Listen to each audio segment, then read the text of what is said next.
오늘 우리에게 주신 하나님의 말씀은 사도행전 24장 10절부터 23절까지의 말씀, 외인과 악인의 부활이라는 말씀의 제목으로 함께 은혜를 나누겠습니다.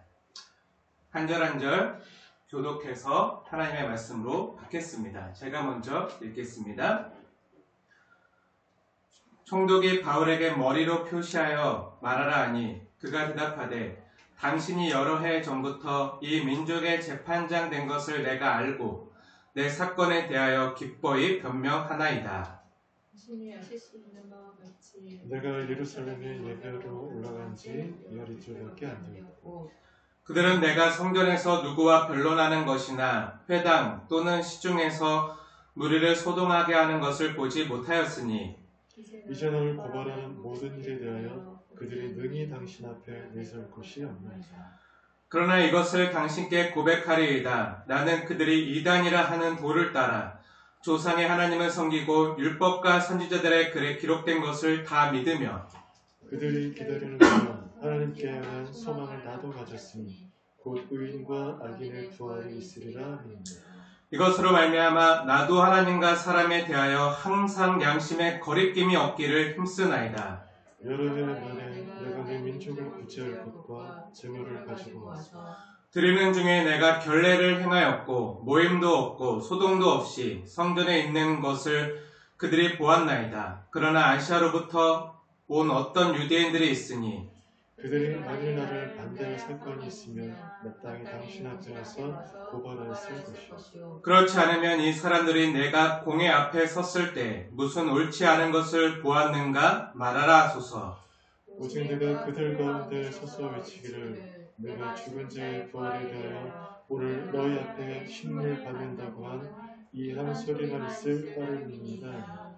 벨릭스가 이 도에 관한 것을 더 자세히 아는 고로 연기하여 이르되 천부장 루시아가 내려오거든 너희를 처결하리라 하고 백부장에게 명하여 바울을 지키되 자유를 주고 그의 친구들이 그를 돌보아 주는 것을 금하지 말라 하니라. 아멘. 하나님의 말씀입니다. 사랑하는 여러분, 우리는 지난주에 바울이 가이사랴에서 벨릭스 총독 앞에서 재판을 받는 모습을 보았습니다. 고소인은 대제사장을 비롯한 유대인들이었습니다. 특별히 대제사장 아나니아의 사주를 받은 더둘로는 바울을 전염병과 같은 자라고 송사하면서 그 증거로 바울은 유대인을 소욕케 하는 자요, 나사렛 이단의 우두머리요, 또 성전을 더럽게 하는 자라는 증거를 들었습니다. 이에 그 자리에 참석했던 모든 유대인들도 이 말이 옳다라고 주장하고 거들고 있습니다. 이 재판정에는요, 그 누구도 바울의 편이 없습니다. 바울이 죽기를 바라며 고소하고 참소하는 자들만 있을 뿐 바울은 홀로 외로이 싸우고 있습니다.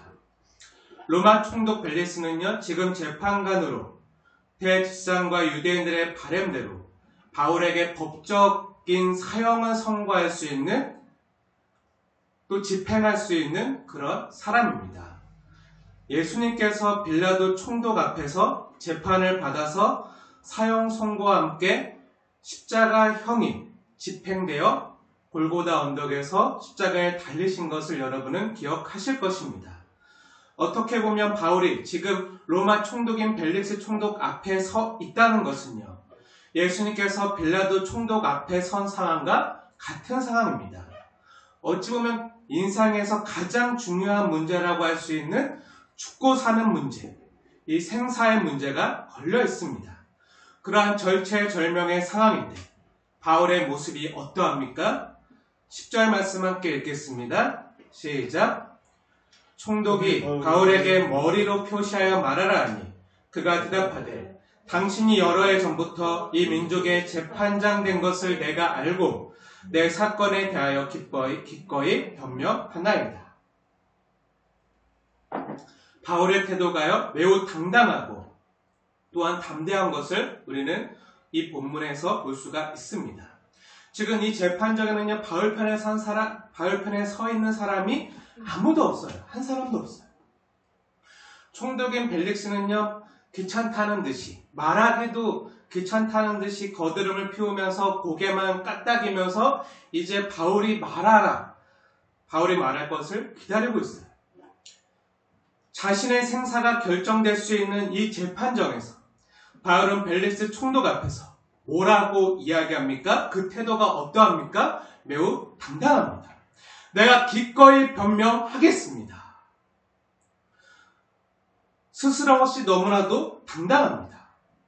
바울은 분명히 주님에 대한 약속에 대한 믿음이 있었습니다. 바울이 이렇게 당당할 수 있는 이유가 무엇입니까? 주님의 약속을 믿었기 때문이죠. 바울은 예수님께서 그날 밤에 자신의 곁에 서서 말씀하시되 너가 예루살렘에서 나의 일을 증언한 것 같이 로마에서도 증언하리라. 이 약속을 분명히 기억하고 이루어질 것이라고 믿는 거죠. 어쩌면 재판을 통해서 고난을 당할 수도 있고 채찍형에 처할 수도 있고 더 큰 어려움을 당할 수도 있지만 반드시 내 삶 가운데 주님의 약속이 이루어지고 성취될 것이라는 분명한 약속을 향한 믿음을 갖고 있는 거예요. 지금 상황은요, 굉장히 최악으로 치닫고 있지만 주님의 약속과 지금 자신이 처한 상황은 정반대에 있는 것 같지만 바울은 지금 당장 눈에 보이는 상황보다 주님의 약속, 말씀을 더 신뢰하고 있는 것입니다. 그렇기 때문에 이렇게 당당할 수 있는 거예요. 사랑하는 여러분, 본문에서 바울이 자신을 변론하는 태도를 한번 보세요. 구차하게 변명하지 않고요, 오히려 당당히 예수님의 부활의 복음을 전할 기회로 삼고 있는 것을 우리는 보게 됩니다. 바울은 우선 사실을 있는 그대로 간략히 벨릭스에게 말합니다. 본문을 자세히 보시면요, 한번 여러분도 본문을 자세히 보시면서 말씀의 흐름을 따라 오시기 바랍니다. 우선 11절부터 보겠습니다. 제가 이렇게 읽어 내려가겠습니다. 11절. 바울은 내가 예루살렘에 예배하러 올라간 지 열 이틀밖에 안 되었고 12절. 나는 성전에서 예배하고 기도한 것밖에 없다. 누구와 이야기한 적도 없고 선동한 적도 없다. 13절. 그들이 내가 성전을 더럽혔다거나 성전에서 소요를 일으켰다거나 하고 고발하고 있는 이 모든 내용은 다 거짓이고 이러한 내용은 누구보다 나를 고발한 그 사람들이 더 잘 알고 있다 라고 간략히 있었던 사실에 대해서 말을 하고 있습니다. 아래로 잠시 내려와서 19절 말씀을 보십시오. 그들이 만일 나의 말을 반대할 사건이 있었다면 마땅히 그들이 당신 앞에 와서 저를 먼저 고발했을 것입니다. 그들이 바로 증인입니다.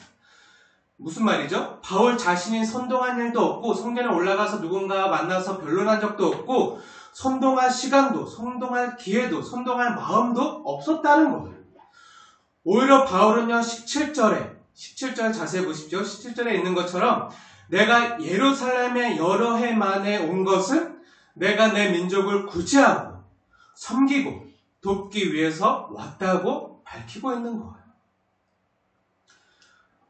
무슨 말이죠? 하나님과 사람을 화목하게 하는 주 예수님의 은혜의 복음을 증거하고 또 이방인 교회와 유대인 교회가 서로 화목하게 되어지고 서로 하나가 되고 사람과 사람을 화목하게 하는 피스메이커 사역을 하기 위해 왔다는 거예요.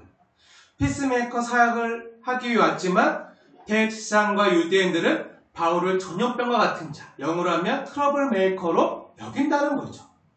사실 바울에게는 정말 진실되게 하나님을 사랑하고 사람은 사랑하고 하나님의 사랑과 복음을 전하고 싶은 갈망으로 가득 찼고 그것이 바울에게 가장 강력한 동인이 되어 바울의 손과 발을 움직여서 급하게 예루살렘까지 온 것입니다. 우리가 그 오는 과정을 잘 봤잖아요.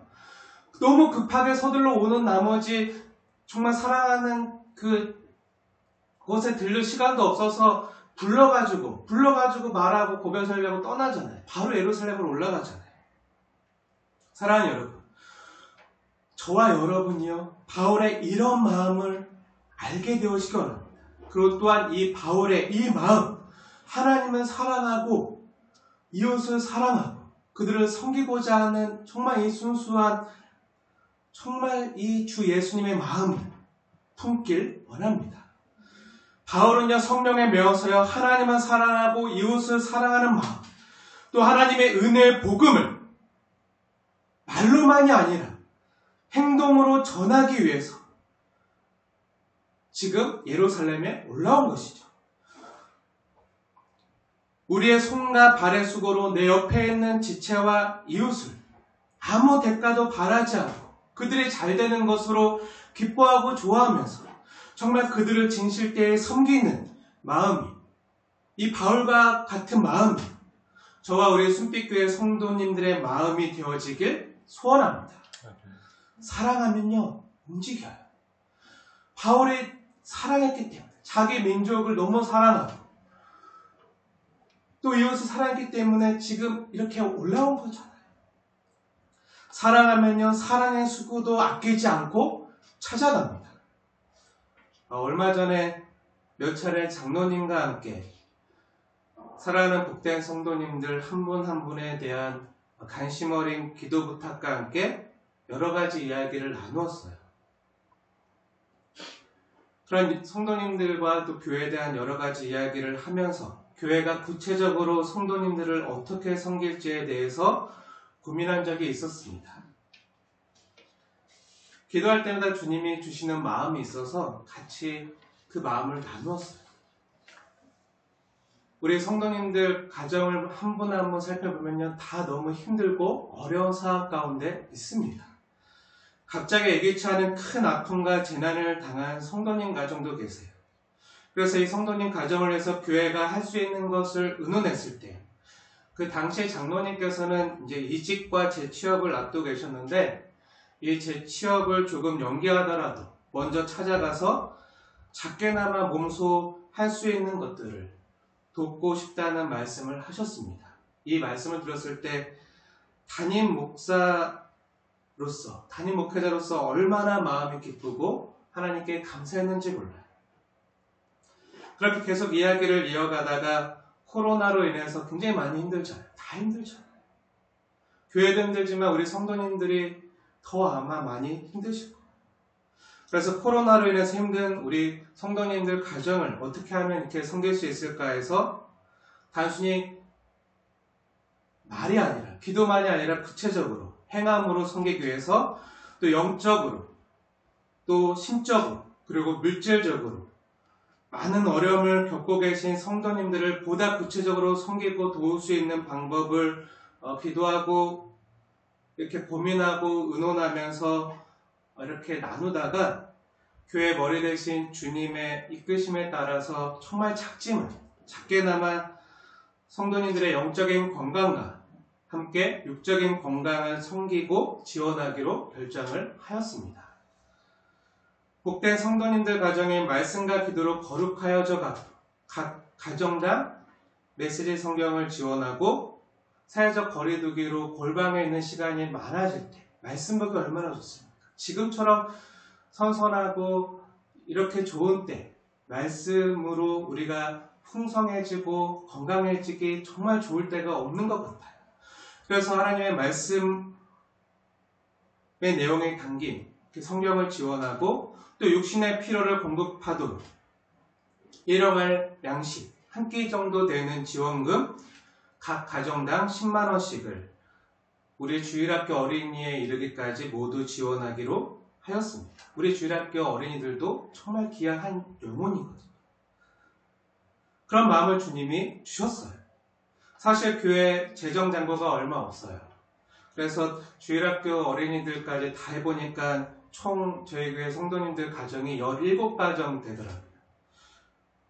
그래서 교회 재정이 없는 상태에서 17가정을 섬기는 건 쉽지 않은 상황이지만 교회가 마음 써야 될 것이 교회 건물이나 교회 재정이 아니잖아요. 교회 재정이 아니라 성령님이 내주하시는 거룩한 전인 성도님들 한 분 한 분이 교회이기 때문에 우리 주일학교 어린이들 한 명 한 명도 교회거든요. 그래서 이러한 결정을 내리는 것이 전혀 어렵지 않았습니다. 사실 제 마음에는 오래전부터 성도님들의 건강을 위해서 이제 좀 있으면 이제 겨울이 되고 또 2차 팬데믹이 온다고 하니까 여러 가지 성도님들의 건강을 챙기기 위해서 독감 백신 주사를 교회에서 일괄적으로 성도님들께 이렇게 지원해드리면 좋겠다. 그래서 제가 아는 병원이 여기 가까이 있거든요. 제가 아는 권사님이 그 의사 원장님으로 계신 병원인데 거기서 성도님들의 백신 예방 주사를 놓아드리는 의료비로 지원하고 싶은 마음이 있었어요. 근데 때마침 정부에서 무료로 독감 예방 주사를 지원한다는 소식이 들려왔습니다. 근데 이렇게 보면은 멀리 계신 분들도 계시거든요. 그래서 가능하면 못 오시는 분들도 계시기 때문에 가능하면 편하게 댁과 가까운 병원에서 건강을 위해서 예방주사를 맞는 의료비로 이렇게 사용해 주셨으면 하는 바람이 조금 있습니다. 꼭 예방주사 맞는 의료비가 아니더라도 무료로 맞는 아이들이나 어르신들도 계시기 때문에 그렇다면 이제 사랑하는 가족들과 함께 식탁교제, 사랑의 식탁교제를 나누거나 아니면 곧 추석이 다가오는데 명절에 가까운 가족이나 친지에게 사랑을 표현하는 작은 선물을 이렇게 섬기는데 이렇게 사용하셔도 좋을 것 같다는 생각이 듭니다. 주님이 주시는 마음으로 기쁘게 사용하시면 돼요. 주님께서 귀하고 복된 성도님들을 사랑하시고 응원하시기 위해서 주시는 작은 격려의 마음이라 생각하시고 주님께서 기뻐하시는 일에 보람있게 사용하시면 주님도 정말 기뻐하실 것 같아요. 메시지 성경과 생활지원금은요, 기회가 되면 제가 직접 찾아뵙고 전해드리도록 하겠습니다. 물론 방역수칙과 거리두기를 철저히 시키는 가운데 마스크 쓰고 멀리 떨어져서 눈인사만 하면서 건네고 바로 올 거긴 하지만 네. 근데 만약에 생업이나 여러 가지 또 서로 간의 일정이 안 맞아서 이렇게 뵙기가 힘든 분들은 이렇게 택배 상자에 담아서 각 가정으로 이렇게 선물로 보내드리도록 하겠습니다. 어찌 보면 여유로운 가정에서는요, 너무 작은 액수라서 큰 도움이 안 될 수 있어서 조심스럽고, 또 성도님들 중에는 목사님 저는 괜찮아요, 다른 분들 섬기는데 귀하게 사용해주세요 라고 이렇게 하실 수도 있지만 주님께서 교회를 통해서 성도님들 한 분 한 분을 응원하고 격려하기 위해서 드리는 작은 추석 선물로 생각하시고 부담 없이 기쁘게 받아주시면 좋을 것 같습니다. 은혜를 받은 자만이 은혜를 받을 줄 알아야 또 은혜를 흘려보낼 수 있게 되기 때문입니다. 본의 아니게 간구를 전하게 되었는데요. 바울이 그러한 마음으로 주님께 받은 사랑과 은혜를 전하기 위해서 찾아왔던 거잖아요. 다시 본문으로 돌아오도록 하겠습니다. 바울은 담담하게 이 사실의 진술을 말한 다음에 14절부터 바울은 그 짧은 변론의 시간을 기회로 삼아서 뭐라고 했죠? 복음을 전하고 있어요.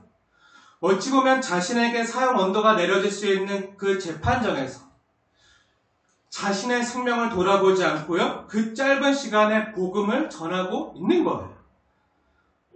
그 뒤로는요, 바울에게 변론의 기회가 안 주어질 수도 있어요. 여기서 한번 말하고 끝날 수도 있는 거예요. 근데 그때 바울의 유일한 그 기회 동안에 말한 내용이 무엇입니까? 부활이에요. 바울이 전하는 내용. 사실 바울에게 주어진 변론의 시간은요, 매우 짧은 시간이기 때문에, 그리고 앞으로 더 안 주어질 수도 있는 단 한 번밖에 없는 기회일 수도 있기 때문에 정말 가장 핵심이 되고 가장 중심이 되고 이걸 전하지 않으면 안 되겠다 하는 가장 중요한 핵심적인 내용만 전했겠죠? 지금 바울이 서 있는 장소는 재판정이에요. 바울이 이전처럼 회당이나 서원에 가서 또 광장에서처럼 긴 시간 동안 주 예수님의 복음을, 하나님의 말씀을 읽으면서 기독교의 복음을 자세히 강론하거나 논리적으로 전할 수 있는 상황이 아닙니다. 그래서 바울은 어떻게 합니까? 이 재판정에서 기독교의 복음의 핵심, 기독교 복음의 정수라고 할 수 있는 부활의 복음 하나만을 전하게 되는 것을 우리는 보게 됩니다. 자신에게 주어진 그 급박하고 짧은 순간 속에서도요, 자신이 너무나도 사랑했던 민족, 자신의 동포인 유대인들에게, 그리고 자신을 심판할 수 있는 재판장인, 어떻게 보면은 자기 민족을 힘들게 하는 침략자죠. 식민 지배자죠. 이 로마의 총독에게까지 그 영혼 한 사람 한 사람을, 지금 다 자기를 죽이려고 하고 있는, 자기를 잡아먹으려고 하는 사람들이잖아요. 그럼에도 불구하고 그들 앞에서 그들 중에 단 한 영혼이라도 주께로 돌아올 수 있도록 지금 바울은 여기서도 복음을 전하고 있는 것입니다. 사랑하는 여러분, 기독교 복음의 핵심이 무엇입니까?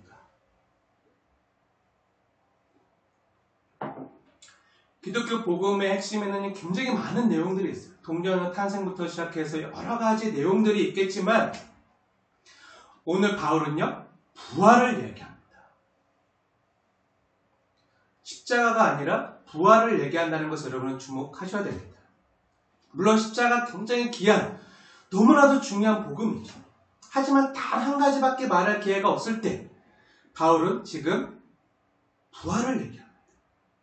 바울은요, 바로 앞장인 23장에서도 그 사내들인 공회에 끌려가서 예루살렘에서 그 공회에서 재판을 받을 때 바울이 뭐라고 하죠? 그 재판장에서도 23장 6절을 보세요. 한 장 넘겨서 앞에 이렇게 얘기해요. 내가 죽은 자의 소망, 곧 부활을 전한다라고 증언합니다.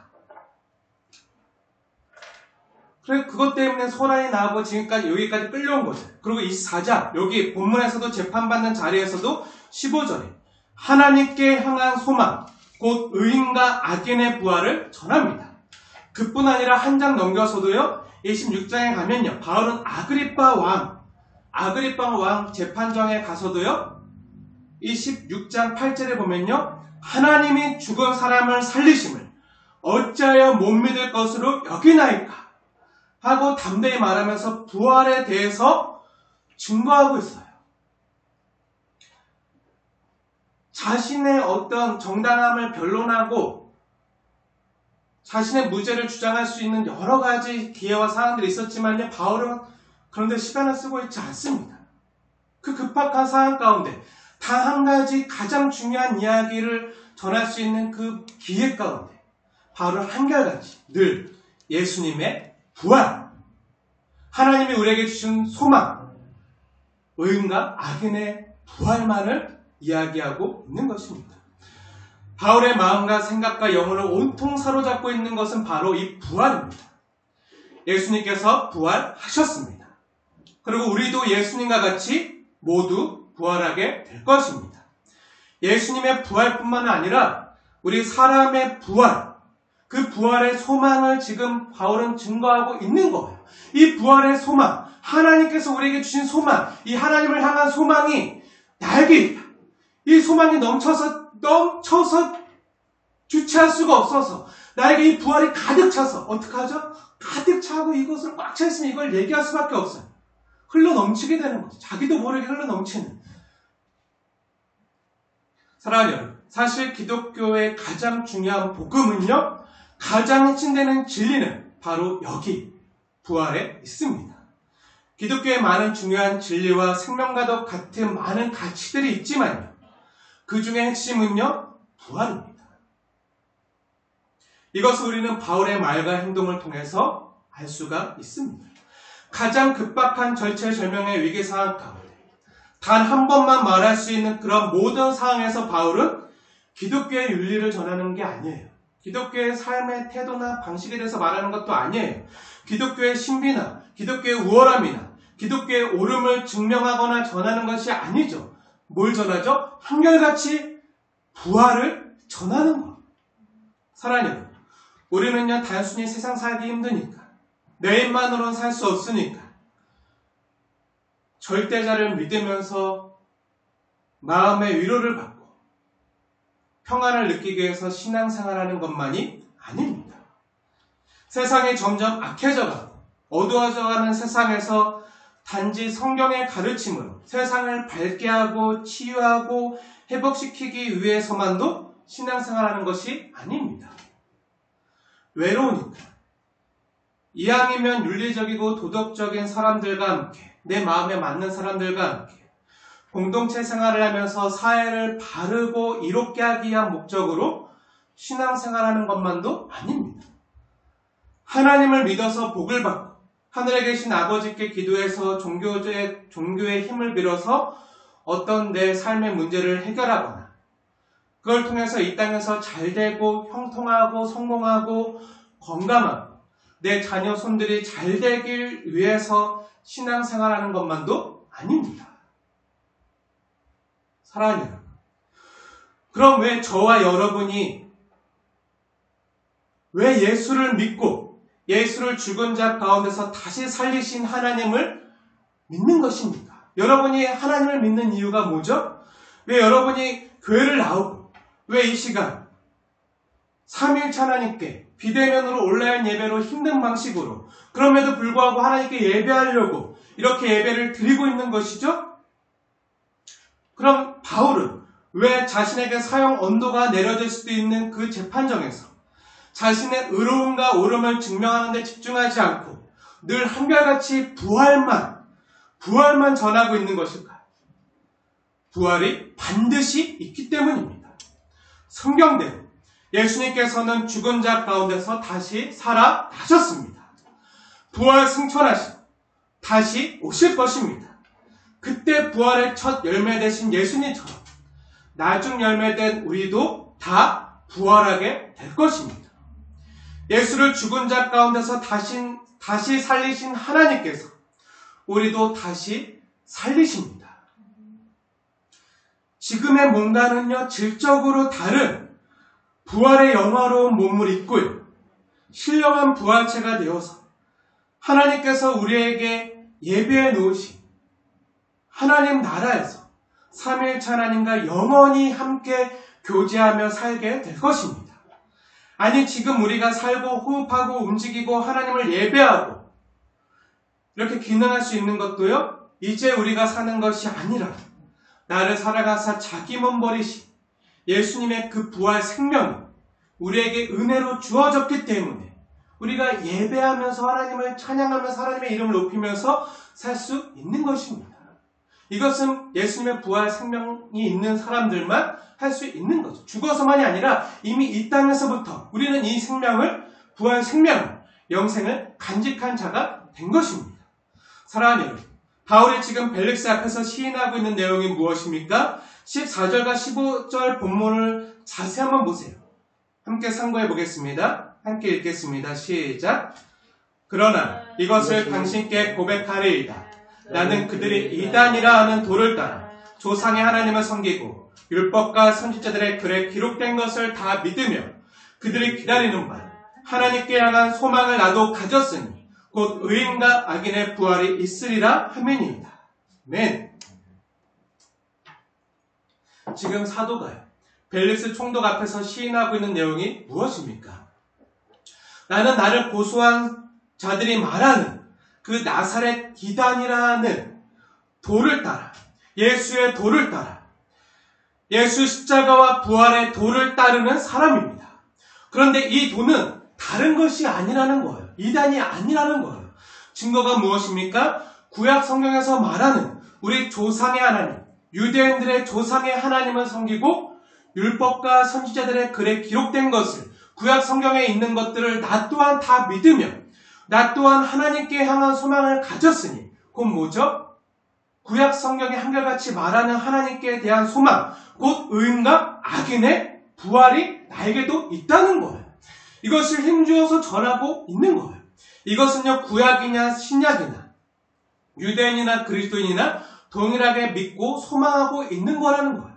사랑하는 여러분, 그런데 여기서 사도가 말하고 있는 중요한 부활의 내용에 대해서 하나 주목해 봐야 될 필요가 있습니다.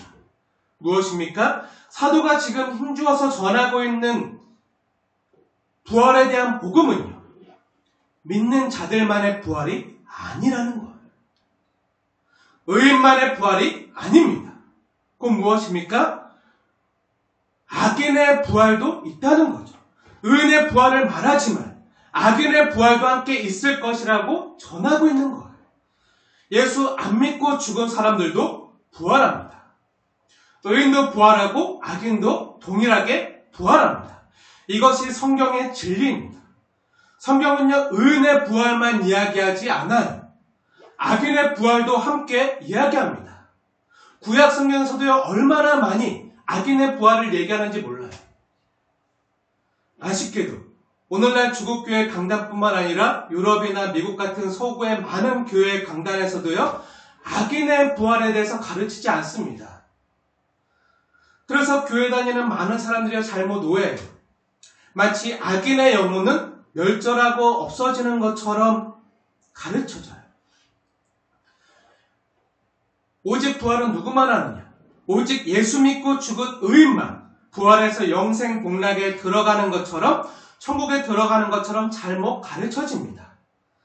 아닙니다. 구약 성경뿐 아니라 신약 성경 역시 성경이 일관되게 한결같이 가르치는 진리가 무엇입니까? 예수 믿고 죽은 의인이 부활의 첫 열매 되신 예수님을 따라서 나중 열매된 우리도 반드시 부활하고 영화로운 새 몸을 입고 하나님 나라에 들어가게 될 것이지만, 예수 믿지 않고 죽은 사람들 역시요, 모두 마지막 때에 부활하게 된다는 사실이에요. 의인과 악인이 모두 함께 부활합니다. 모든 인생이 다 부활해요. 이 땅에서 살다가 모든 사람들이 다 부활합니다. 때가 되면 다 부활해요.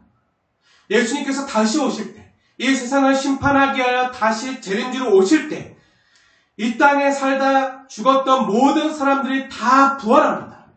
예수님께서 다시 재림하실 때, 그때 살아있는 사람은요, 살아있는 채로 새로운 부활의 몸을 입을 것이고요, 죽었던 사람들은요, 매장을 해서 그 몸이 진토가 되었든지 화장을 해서 재가 되었든지 다 부활의 새로운 영화로운 몸으로 새롭게 될 것입니다. 그것이 성경이 가르치는 한결같은 가르침이에요. 다 부활합니다. 예수 믿은 사람은 부활의 몸을 입고 새하늘과 새 땅, 완전한 하나님 나라에 들어가 영생을 누리게 되지만, 예수를 안 믿고 죽은 사람들은 어떻게 됩니까? 그들의 영혼이 마지막 때 심판을 받아 멸절되거나 없어지는 것이 아니라 영원히 죽지 않은 새 몸을 입게 되고요, 예수 믿지 않고 죽은 영혼들은요, 이 땅에서 자신이 행한 죄에 따라 영원한 형벌을 받게 됩니다. 그리고 성도들은 예수님의 의로움을 입고, 왜죠? 우리가 받아야 될 모든 심판을 예수님이 대신 받으셨기 때문에. 그리고 우리는 예수님의 의가 전가되어 있어요. 예수님의 의로우심 때문에 하나님 우리를 의롭게 여겨주셨어요. 예수님의 의로움을 힘입어서 은혜로 영원한 생명과 구원의 자리에 가게 됩니다. 그것이 영생입니다. 사랑하는 여러분, 오늘날 많은 사람들은요, 마지막 날에 있을 이 악인의 부활에 대한 성경의 가르침을요, 애써 안 들으려고 해요. 무시하려고 합니다. 예수 안 믿는 사람뿐만 아니라 교회 다니는 사람들 역시 애써 모른 척하거나 외면하려 합니다. 왜 그렇습니까? 왜냐하면 우리 주변에 우리가 사랑했지만 우리가 복음을 전하지 못해서 예수님을 모르고 가신 분들이 있기 때문입니다. 심정적으로는 충분히 이해가 가죠.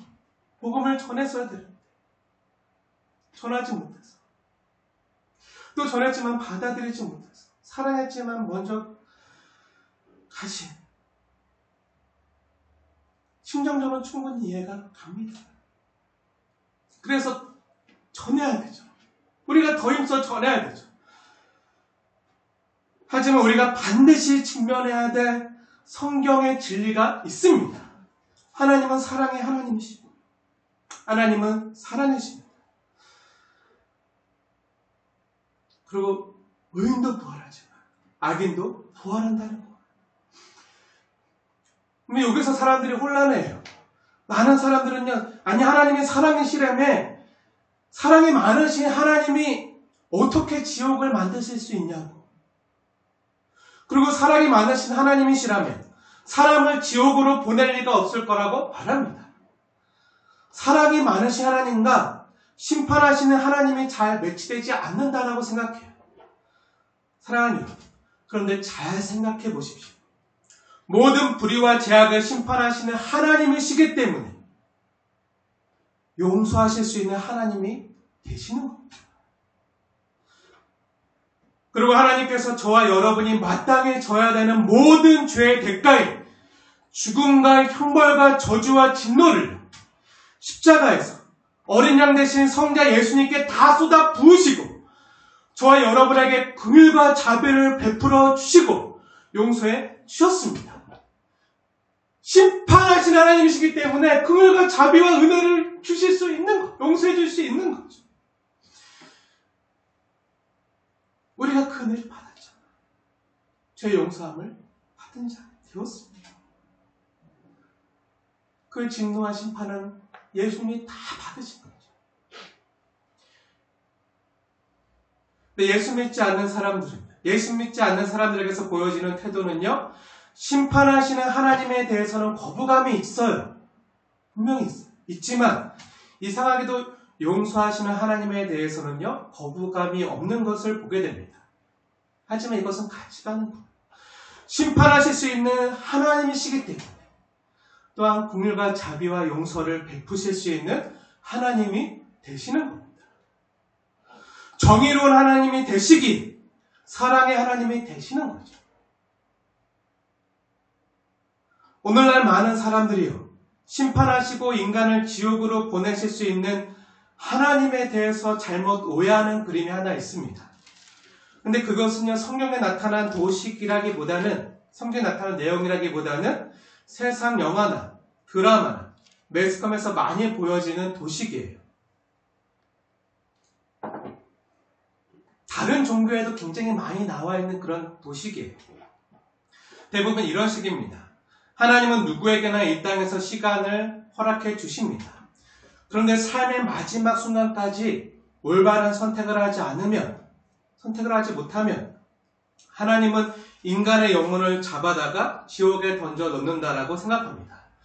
그리고 그 지옥불로 굴러 떨어진 불쌍한 영혼들은 거기서 뒤늦게 자비를 강구하지만 늦었어. 그러게 진작 좀 정신 차리고 기회 줄 때 잘하지 그랬어. 이제 영원한 고통과 형벌을 받을 뿐 다른 길은 없어. 라고 차디차게 말할 거라고 생각합니다. 제가 만난 대부분의 사람들이요, 지옥에 대해서 이렇게 생각하는 것을 보게 됩니다. 하지만 이것은 성경의 도식이라기보다는 죄악의 본질을 오해한 데서 나온 도식일 뿐입니다. 다른 종교에서 많이 얘기하는, 또 세상의 매스컴에서 얘기하는 그림이에요. 성경에서 그리는 그림은요, 전혀 딴판입니다. 죄는요, 우리를 지옥까지 끌고 가는 그 죄는요, 우리를 기쁨과 사랑, 지혜를 비롯해서 온갖 선하고 아름다운 것들의 근원, 누구죠? 창조주 하나님, 우리의 구속주 하나님의 임재로부터요, 우리를 갈라놓습니다. 분리시켜놔요. 사람은 본래 하나님과 친밀한 인격적인 교제와 사랑을 나뉘도록 지음받았는데 이 죄악으로 인해서 하나님의 임재를 사람은 잃어버렸습니다. 하나님과의 사귐을 잃어버린 거죠. 다시 말해 하나님 아버지의 선하심과 사랑과 기쁨과 아름다움을 알 수도 느낄 수도 경험할 능력을요, 전적으로 상실한 거예요. 전적인 타락과 부패가 일어난 거예요. 그것이 제 영향력과 파괴력입니다. 사람이 하나님과 완전히 분리된 상태, 하나님과 완전히 결별하고 분리되어 슬피 울며 이를 가는 것이 성경이 그리고 있는 지옥입니다. 하나님께서 지옥을 왜 만드셨을까요? 그 질문 전에 도대체 누가 지옥을 만들었을까요? 사탄이 지옥을 만들었을까요? 아니면 하나님이 만드셨을까요? 네, 정답은 하나님이시죠. 하나님이 만드셨습니다. 그럼 왜 지옥을 만드셨을까요? 우리가 지옥불에서 고통당하시는 거 보면서 겉바라내면 안 되니 잘됐다, 꼴 좋다 이렇게 고소해하시려고 만드셨겠습니까? 겉바라 내가 말했는데도 그렇게 돌이키려고 했는데도 내 말 안 듣더니 쌤통이다 이러려고 그러셨을까요? 아닙니다. 절대 아니에요. 지옥을 만드신 이유는요, 이것과 정반대입니다. 우리를 너무 사랑하시기 때문에, 하나님과 친밀한 사귐과 인격적인 교제를 나눠야 되는데, 그래야 하나님의 형상으로서 하나님과 이렇게 사랑을 나눠주는데, 이것을 가로막고 못하게 하는 존재가 있어요. 바로 죄와 사망입니다.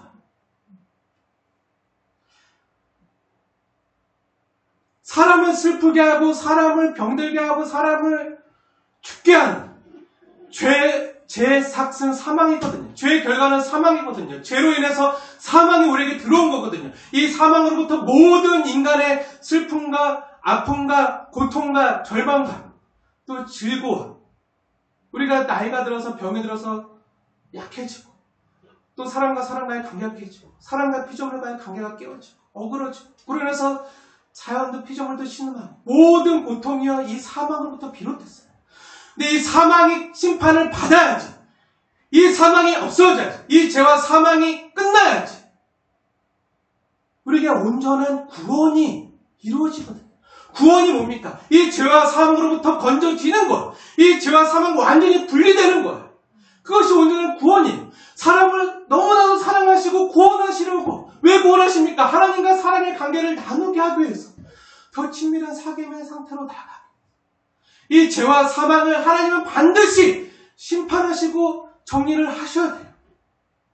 우리를 너무 사랑하시기 때문에 인간이 겪을 수 있는 모든 고통을 없애주시기 위해서 지옥을 만드신 것입니다. 이 지옥은요, 이 죄와 사망을 던져지는 불못이에요. 사람을 가두려고 하는 장소가 아니라 이 죄와 사망, 짐승과 사탄과 영을 가두려고 하는 장소로 하나님 만들어주신 곳이 바로 지옥입니다. 다시 설명드리겠습니다. 그럼 인간이 살면서 겪는 모든 아픔과 고통과 슬픔이 왜 생겼습니까? 이 땅에 죄가 들어와서 생겼어요. 그 모든 슬픔의 근원이 바로 사망입니다. 이 사망의 그림자가 바로 인간이 살면서 겪는 절망이고요, 괴로움이고요, 고통이고요, 질병이고요, 외로움이고 질고라고 했습니다. 이 모든 괴로움의 근원인 이 사망이 없어져요. 비로소 인간의 고통이 끝나고 천국이 시작되는 거예요. 우리의 죄악이요, 하나님과 우리 사이를 갈라 놓았습니다. 하나님의 부재의 상태가, 하나님과 분리된 상태가 바로 지옥입니다. 그것이 바로 지옥. 성경이 말하는, 일반되게 말하는 지옥이에요. 구약이나 신약이나 하나님의 은혜와 사랑과 분리되어 어둠 속에서 슬피 울며 이를 가는 것, 음부. 우리가 우리의 죄악으로 인해서 하나님과 멀어졌을 때 이 세상은 지옥처럼 느껴질 수 있습니다. 그런데 이 모든 사망의 권세가 심판받는 때가 언제인지 아십니까? 성경에 나와 있습니다. 함께 찾아보겠습니다. 성경 맨 마지막 권인데요. 성경 맨 마지막 권. 요한계시록. 성경 맨 마지막에서 찾는 게 빠를 거예요. 계시록 20장 14절과 15절 함께 보겠습니다. 제가 읽어드리겠습니다. 14절. 사망과 음부도 불못에 던져지니 이것은 둘째 사망 곧 불못이라. 누구든지 생명책에 기록되지 못한 자는 불못에 던져지더라. 20장 전체를 보면요, 이 지옥은요, 하나님이 사람을 괴롭게 하시기 위해서 만든 것이 아니라 원래는 악한 사탄 마귀를 잡아서 불과 유황못에 던지기 위해서 만든 곳이라고 기록되어 있어요. 인간을 괴롭게 하기 위해서 만든 것이 아니라는 거죠. 사람을 힘들게 하고 고통스럽게 하는 그 근원이 된 원인 제공자, 그 짐승, 사탄, 용, 이 죄와 사망을 심판하기 위해서 그 마귀 사탄을 벌하고 그 모든 슬픔의 근원인 사망을 제하기 위해서, 사망마저 심판하기 위해서 하나님이 지옥을 만드신 것입니다. 지옥은 분명히 있습니다. 장소적으로 있어요. 그리고 결국 그 사망과 음부도 불못에 던져지게 된다고 하나님은 말씀하십니다. 이것이 둘째 사망, 곧 불못이고 지옥입니다. 이 땅에서 죽는다고 끝이 아니에요. 둘째 사망이 있습니다.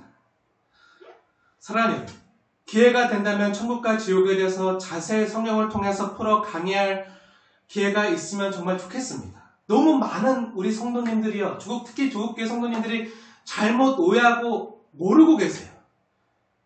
천국과 지옥에 대한 내용이 기독교에서 굉장히 중요하고 핵심 중에 하나인데 너무 몰라요. 겉핥기식으로 그냥 하나님이 그렇게 하시겠어? 너무하신 거 아니야? 그냥 그렇게 그냥 심정적으로 그냥 그렇게 여기면서 그냥 무야무야 넘어가려고 그래요. 하지만 천국과 지옥은 반드시 있습니다. 하지만 오늘 이 주제를 다 다루기에는 너무 많은 시간이 소요되고 자칫 얄팍하게 겉핥기로 다루다 보면 오해의 여지가 많이 생길 수 있기 때문에 다음 기회에, 다음에 언제 사경회나 아니면 특별 수련회가 가능해진다면 수련회 때 어떤 특강이나 그런 시간을 통해서 한번 깊이 자세하게 나눌 수 있으면 좋을 것 같습니다. 다음 기회로 이렇게 넘기고요. 오늘 사도가 힘주어 전하고 있는 부활의 중요한 진리에 대해서 함께 상고해 보려고 합니다. 이 사도가 힘주어 전하고 있는 부활의 진리 가운데 하나가 무엇입니까? 마지막 날 의인만 부활하는 것이 아니라 누구도 부활한다고요? 악인도 역시 부활한다는 것. 그리고 부활한 몸으로 주님의 심판대 앞에 다 함께 서게 된다는 사실입니다. 의인만 쓰는 것이 아니라 악인도 함께 서요. 부활한 몸으로 쓰는 거예요. 그런데 오늘날 많은 사람들은요, 교회 다니는 사람들까지 마지막 때에 있을 주님의 심판에 대해서는 무시합니다. 죄와 악에 대하여, 악한 영들에 대하여 공의로운 심판하시는 것을 무시하거나 애써 생각하려 하지 않습니다. 왜냐하면 힘들기 때문이죠. 마음이 힘들어요. 그래도 성경이 말씀하고 있는 진리라면 직면하셔야 됩니다. 죄와 사망이 심판을 받아야 주님이 다시 재림하셔서 심판주로 오시는 것은요, 죄와 사망을 심판하기 위해서 오시는 거거든요. 우리를 힘들게 하고 고통스럽게 하는, 우리를 온전히 구원하기 위해서 이 죄와 사망을 심판하기 위해서 오시는 거거든요. 근데 그걸 많은 사람들이 외면해요. 아닙니다. 그 이후에 완전한 구원이 우리에게 주어지는 거예요. 영원한 생명이, 완전한 하나님 나라가 주어지는 거예요. 어떻게 보면 마라나타, 우리는 그것을 소망해야 되는 사람들인데 그것을 소망하지 않아요. 하나님을 향한 소망, 주님이 오셔서 우리를 완전한 그 구원의 하나님 나라에 우리를 들어가게 하는 그 소망을 함께 동참하지 않으려고 해요. 아닙니다. 죄와 사망의 심판을 받아야 온전한 구원이 완성되는 것입니다. 하나님 나라에서는요, 사망이나 눈물이나 곡하는 것이나 절망이 없는 것입니다. 이러한 것들은요, 모두 죄로부터 왔기 때문이에요. 죄가 심판 받아야 됩니다. 사망의 심판 받아야 됩니다. 죄와 사망을 심판할 수 있는 것은 하나님밖에 없으십니다. 이 땅의 모든 비극과 전쟁과 재난이요, 인간의 죄와 탐욕과 환경 파괴로부터 온 것들이에요. 오늘날 세계를 돌아보면 인간의 탐욕과 환경 파괴로 인한 재난이나 이 코로나 바이러스 같은 전염병이나 또 세계의 역사만 돌아보기만 해도요, 인간의 탐욕으로 인해서 전쟁, 수많은 전쟁이 있었죠. 1차 세계대전과 2차 세계대전, 이를 주도한 제국주의 침략자들에 대한 지난날의 역사 기록들을 하나하나 보세요. 그 하나하나 역사가요, 또 이들에 의해서 억울하게 피 흘리고 학살당하고 죽음당한 그렇게 울부짖은 사람들의 그 울부짖음이 있어요. 그 사람들의 기도가 있어요. 하나님의 신원하심을 바라는 그 성도들의 기도가, 그 사람들의 기도가 있어요. 근데 만약에 하나님께서 누구도 심판하지 않으시고 그 연약한 사람, 억울한 사람들의 그 기도에 응답하지 않으시고 신원하지 않으신다면, 만약에 하나님이 사랑만 하시는 분이라면, 누구도 심판하지 않고 다 사랑만 남발하시는 분이라면, 세상의 불의와 악을 방치하고 방관하는 분이 과연 사랑의 하나님이라고 말할 수 있을까요? 돈과 권력을 차지한 소수의 힘 있는 자들에 의해서 다수의 힘없는 사람들이 억압받고 울부짖는 소리를 모른 채 하신 채 불의한 악인들까지 다 모두 용서하시고 용납하시는, 괜찮다, 이렇게 말씀하시고 심판하지 않으시고 면죄부를 남발하시는 그런 하나님이시라면 정말 정의로운 사랑의 하나님이라고 말할 수 있을까요? 누구나 용납하고 아무도 심판하지 않는 처음부터 끝까지 사랑뿐인 하나님을요, 성경은 말하고 있지 않습니다.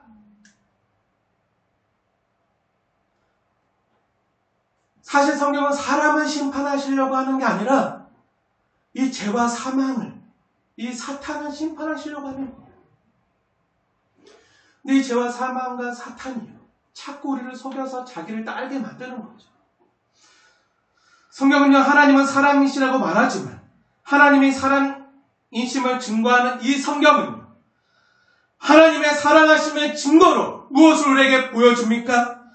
골고다 언덕의 십자가에서요, 죄와 사망에 대하여 무섭게 진노하시고 저주하시고 형벌을 쏟아 부으시는 심판의 하나님을 또한 증거합니다. 그리고 이것이 우리에 대한 성부 하나님의 사랑의 확증이라고 말씀하세요. 이것이 복음이라는 거예요.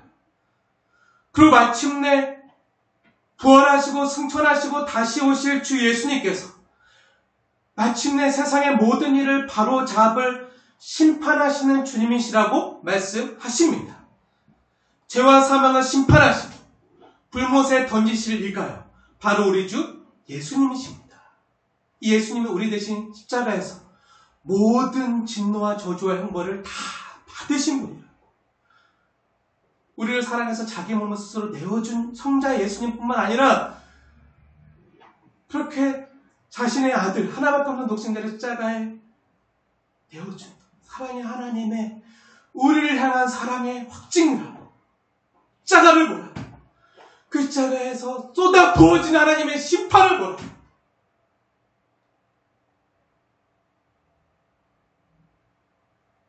왜 그렇습니까? 사람을 불행하게 하는 죄와 사망이 먼저 심판을 당해야 하지만 그 십자가에서 심판을 당했잖아요. 그 십자가에서 사단의 머리가 깨어진 것입니다. 죄와 사망의 심판을 당해야지만 우리 인간에게 온전한 구원이 찾아오기 때문입니다. 그래서 예수님이 오신과 함께, 십자가에 죽으신과 함께 이 땅에 하나님의 나라가 시작된 거예요. 그래서 영생이 우리에게 시작된 것입니다. 완성으로 나가고 있는 거예요. 그 완성은 예수님께 심판주로 오실 때 완성되어집니다. 그것을 우리는 소망해야 되는 거죠. 두렵지만 소망하는 거예요.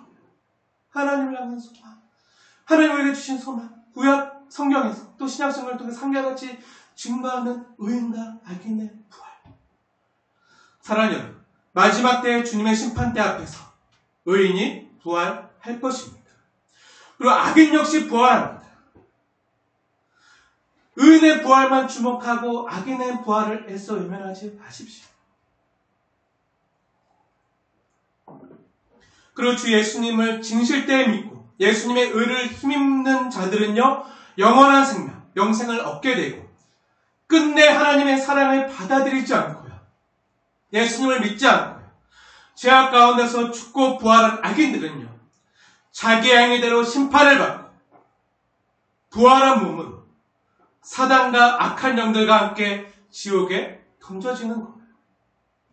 사랑하는, 우리 주 예수님께서 요한복음 5장에 무엇이라고 알려주셨습니까? 우리 주님이 말씀하신 부활에 대한 가르침인데요, 요한복음 5장 29절 말씀 한번 찾아보세요. 제가 읽어드리겠습니다. 궁금하신 분들은 모두 찾아서 정말 그러한가 보시기 바랍니다. 5장 29절, 선한 일을 행한 자는 생명의 부활로, 악한 일을 행한 자는 심판의 부활로 나오리라. 두 가지 부활이 있는 거예요. 생명의 부활과 심판의 부활. 사랑하는 여러분, 부활에는 생명의 부활이 있고 또한 심판의 부활이 있습니다. 성경은 이 두 가지를 모두 균형 있게 가르쳐요. 하나만 가르치지 않아요. 하나는 얘기하지 않습니다. 의인과 악인 모두 부활하고 육신의 부활 생명을 얻게 된다는 거예요. 그렇지만 예수를 믿은 자들은 진짜 영생, 사랑의 주님과 함께 인격적인 사랑의 교제와 사귐 가운데로 들어가는 영생, 진짜 삶, 천국의 삶이 있고요.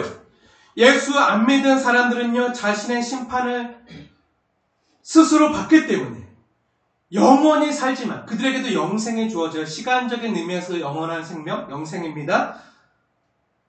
하지만 하나님의 부재와 하나님의 은혜와 사랑으로부터 철저히 단절된 상태로 영원히 슬피 울며 이를 가는 삶이 기다리고 있다는 거예요.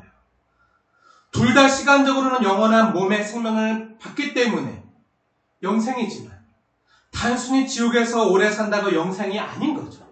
그것 성경 영생이라 말하지 않습니다. 진짜 삶, 진짜 우리 사람이 회복돼야 될 삶, 주님으로부터 사랑을 받는 삶이, 사랑받는 삶이 진짜 영생이라는 거예요. 성경에서 말하는 영생은요, 단순히 시간적인 개념이 아닙니다.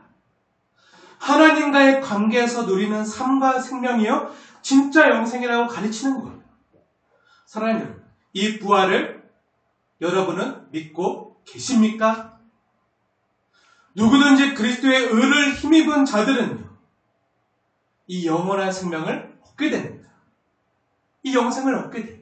왜죠? 우리가 치러야 될 죄의 대가를, 죄에 대한 진노와 형벌과 저주와 심판을 우리 주 예수님께서 십자가에서 우리 대신 다 받아내셨기 때문이에요. 성부 하나님께서는요, 화목제물 대신 예수님께 죄에 대한 모든 진노와 저주와 형벌과 심판을요, 다 남김없이 쏟아 부으셨기 때문입니다. 예수님께서 우리의 죄값을요, 자신의 생명값으로 다 치르셨기 때문에 이것을 속량이라고 해요. 속전을 치렀다고 합니다. 죄의 값을 치렀다고 해요. 뭐로 치렀죠? 하나님의 생명값으로 치른 거예요. 그래서 저와 여러분이 예수님이 치른 값 때문에 의인이 된 것입니다. 우리가 잘나서가 아니라, 우리가 죄가 없기 때문이 아니라, 우리가 의로워서가 아니라, 우리는 여전히 죄인이지만요, 예수님 덕분에, 예수님의 보혈 덕분에 우리가 죄 용서함을 받고 예수님의 부활로 말미암아 우리가 의롭게 된 것이죠. 사랑하는 여러분, 이 땅에서의 삶이 전부가 아닙니다. 이 땅에서 죄를 짓고 아무렇게나 살다가 끝나는 것이 아니에요. 세상은 죄로 가르치지 않아요. 세상은 죄를 미화시켜서 무엇인가 결핍된 것으로, 뭔가 조금 모자란 것으로, 혹은 병으로, 정신적인 연약함이나 질환으로 여기도록 만들어요. 죄를 죄로 여기지 않는다는 거예요. 그렇게 가벼운 것으로 대하고 지나갑니다. 하지만 성경은 결코 그렇게 가르치지 않습니다.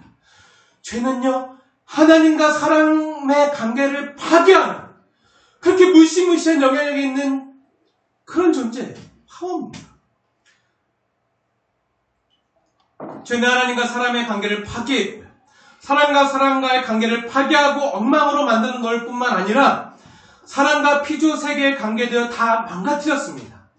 본성상 죄인인 사람은요, 이 죄를 해결할 능력이 전혀 없습니다. 죄 가운데서 출생하기 때문이죠. 그래서 죄가 전혀 없으신 하나님께서 완전한 사람으로 이 땅에 찾아오셔서 우리 대신 죄인으로 죽으셨습니다. 죄는 하나님의 생명값으로 치를 만큼 어마어마한 파괴력이 있는 거예요. 그리스도의 속량과 우리를 위해 치르신 그리스도의 속전은요, 하나님 자신의 생명값이었습니다. 그만큼 엄청난 대가를 요구하는 것이 바로 죄입니다. 가볍게 지나가거나 하찮게 여길 것이 아니라는 거죠. 하지만 이 땅의 복음이 들려졌습니다. 이 엄청난 죄의 대가를요, 저와 여러분을 죽을 만큼 사랑해서 자기를 아끼지 아니하시고 저와 여러분을 위해서 자기 몸을 내어주신 분이 계시다는 거예요. 그분이 하나님이시라는 거예요. 그분이 바로 그리스도십니다. 나사렛 예수 그리스도께서 저와 여러분을 위해서 십자가에서 몸소 죄의 대가를 다 치르셨다는 것을, 그 십자가에서 나타난 하나님의 사랑을 믿으라는 것, 이 십자가의 복음과 십자가에서 나타난 하나님의 사랑을요, 마음 중심으로 진실되게 믿고 소망하는 자에게는 예수님의 의로우심이 전가되어 예수와 함께 십자가 못 박혀 죽은 자임을 시인하고 고백하는 사람들은 하나님께서 의인으로 여겨준다는 거예요. 그래서 의인은 생명의 부활로 나오게 되는 것입니다. 이것이 우리의 유일한 소망입니다. 이거 외에 없는 거예요. 사랑하는 여러분, 반드시 부활은 있습니다. 마지막 때, 지금 바울이 전하고 있는 게 이거잖아요. 의인과 악인의 부활. 하나님을 향한 소망이 우리에게 있도다. 마지막 때에 다 일어나 부활의 몸을 입고 의인은 영생으로, 악인은 영벌로 들어가게 됩니다. 우리의 소망은 예수님께서 간절히 바라셨던 것처럼 한 영혼도 잃어버리지 않고 주께로 돌아오도록 다시 찾는 것입니다. 사랑하는 여러분, 이것 때문에, 이러한 성경의 진리 때문에 지금 바울은 자신의 생사 여탈권을 쥐고 있는 총독 앞에서도, 그리고 자신을 사형시키라고 고소하고 소리치고 있는 저 유대인 대상과 유대 대적자들 앞에서도 담대하게 그들 중에서라도 한 영혼이라도 다시 찾아 구원할까 싶어 힘있게 부활의 복음을 증거하고 있는 거예요. 부활을 전하고 있는 거예요. 죽으면 그것으로 끝이 아닙니다. 부활이 있습니다. 영원한 생명과 영원한 심판이 있다는 거예요. 사랑하는 여러분, 오늘 본문에 보여지는 사도의 모습을 한번 보십시오. 이러한 부활에 대한 믿음이 있는 사도는요, 20절에서 어떻게 그려지고 있습니까? 지금 왜 재판받고 있는 것입니까? 이 부활을 전했기 때문이에요. 20절 제가 읽겠습니다. 오직 내가 그들 가운데 서서 외치기를, 내가 죽은 자의 부활에 대하여 너희 앞에 신문을 받는다고 한 이 한 소리만 있을 따름입니다. 지금 이것 때문에 자기가 지금 이 신문을 받는다는 거예요. 다른 이유가 아닙니다. 사랑하는 여러분은 부활을 믿으십니까? 사도가 믿었던 이 의인과 악인의 부활을 믿으십니까? 그리고 여러분은 그리스도로 인하여 주어진 하나님께 향한 소망, 의인의 부활을 소망하십니까? 그리고 아직 예수님을 모르는 우리 사랑하는 가족들과 이웃들에게 어떻게든 내가 그들에게 마지막으로 한번 가장 중요한 말을 전해줘야 된다면 오늘 사도가 한 것처럼 이 부활의 소식을 전해줄 소망이 있으십니까? 마지막 한번 그들을 만났을 때 무슨 이야기를 해주시겠습니까? 계속 주어지는 게 아니에요. 16절에서 사도가 말한 이것으로 말면 나도 하나님과 사람에 대하여 항상 양심의 꺼리낌이 없기를 힘쓰나이다. 바울이 이렇게 고백하죠. 사랑하는 여러분, 우리 하나님과 사람 앞에 우리 영혼의 양심의 꺼리낌이 없어야 할 것입니다. 저도 정말 이렇게 고백하고 싶어요. 만일 예를 들어서 누군가 생명을 얻을 유일한 방법을 알고 있다면요. 예를 들어서 코로나 바이러스로 전 세계의 많은 사람들이 죽어가고 고통받고 있는데요. 누군가 백신과 치료제를 개발했음에도 그 소식을 알리지 않아서 백신과 치료제를 맞으면 살 수가 있는데도 그냥 죽게 내버려 둔다면 하나님과 사람 앞에 양심에 꺼리낌이 없을 수 있겠습니까? 꺼리끼는 거죠. 하지만 우리가 전하는 주 예수님의 부활의 복음은요, 단순히 몸과 육신을 치료하는 차원이 아니에요. 인생뿐 아니라 영생에 대한 가장 기쁘고도 유일한 복음이자 치료제입니다. 죄에 대한 유일한 치료제예요. 우리를 병들게 하는 죄와 사망에 대해서 능히 심판하실 수 있는 하나님뿐 아니라 우리를 용서하고 구원하실 수 있는 모든 믿는 자에게 구원을 주시는 하나님의 능력이 되는 이 십자가와 부활의 복음을 전하지 않는다면 그것만큼 하나님과 사람 앞에 양심에 꺼리끼는 일이 어디 있겠습니까? 바울은요, 자신이 주께 받은 사랑과 은혜가 너무 크고 위대함을 깨닫자 무엇라고 고백하죠? 자신이 복음의 빚진 자라고 고백하고 있는 것을 로마서 1장에 보게 됩니다. 그래서 전하지 않고는요 견딜 수 없는 거예요. 나는 하나님과 사람 앞에 양심에 꺼리낌이 없기를 원합니다. 그런데 사랑하는 여러분, 하나님과 사람 앞에 꺼리낌이 없는 양심이 바울이 지금 담대하게 자신의 생명이 걸려있는 이 상황에서도 담대하게 전할 수 있는 참된 용기를 가져다 줍니다. 저도 이렇게 고백하는 목회자가 되었으면 좋겠습니다. 하나님과 사람 앞에 양심에 꺼리낌이 없기를 힘쓰나이다. 연약한 저를 위해서 기도해 주시길 부탁드립니다. 또한 저뿐만 아니라 성도 여러분 한 분 한 분도요, 하나님과 사람에 대하여 항상 양심에 꺼리낌이 없으시기를 주님의 이름으로 권면하고 축원을 드립니다.